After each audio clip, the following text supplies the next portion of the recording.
Today, in the presentation, because of the limitation of time, I will only share one museum, which is the Orang Asli Craft Museums.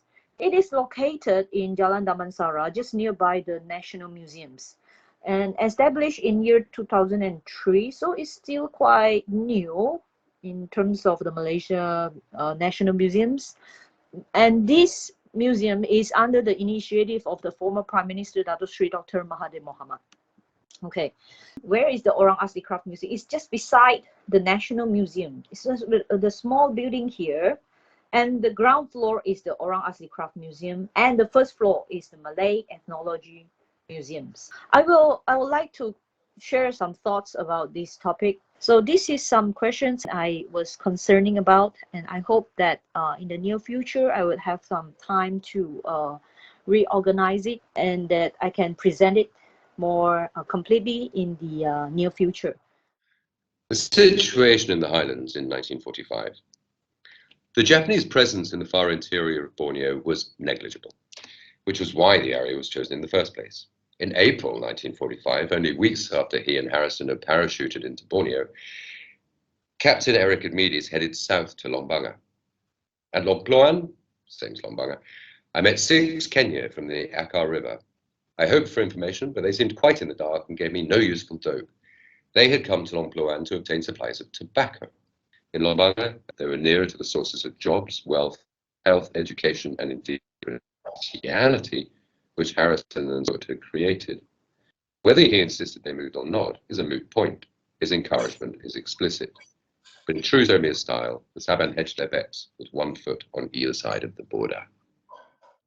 So in particular, I want to re-examine the status given by the state to the Ivatans, an ethno-linguistic group in the Philippines where I belong, as indigenous peoples.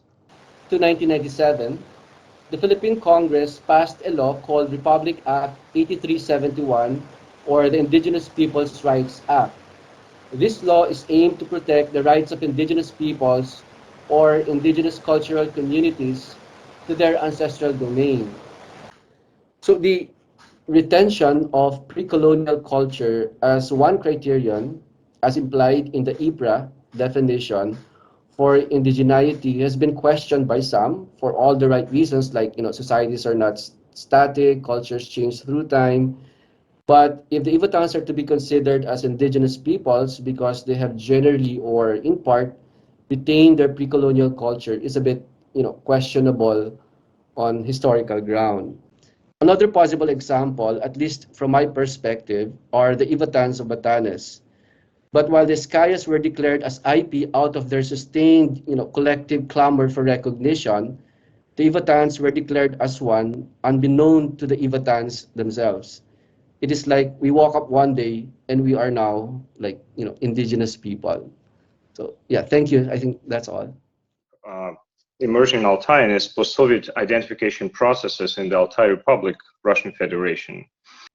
Okay, so therefore my research questions were, what is cultural revivalism in the Altai Republic? What is technologies in emerging of post-Soviet Altaian identity? And how the understanding of this process actually helps us to define or redefine the concept of identity itself.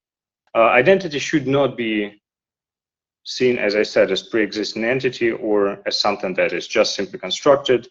And the role of history is really important here. So it has a processual character.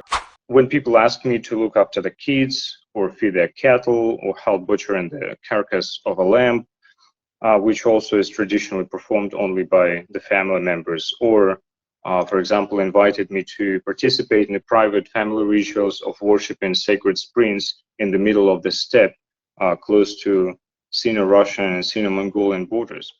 They said that they address the issue of cultural appropriation, and later on I'll tell you why this is important, because through constant communication, you have to be on the ground, you have to be near the artisans to be able to make sure that you're not violating any rules. And that also, she mentioned that there are politics within the communities themselves, because there are old artisans and young artisans who have different ideas of what is traditional, or even artisans who don't know what the old traditions are. And before even the colors of the tangkulo worn by the men have meanings. Like if you have killed someone in war, it has a color red. It has horse hairs attached to the original tangkulo to signify that you are one of the revered leaders of the community.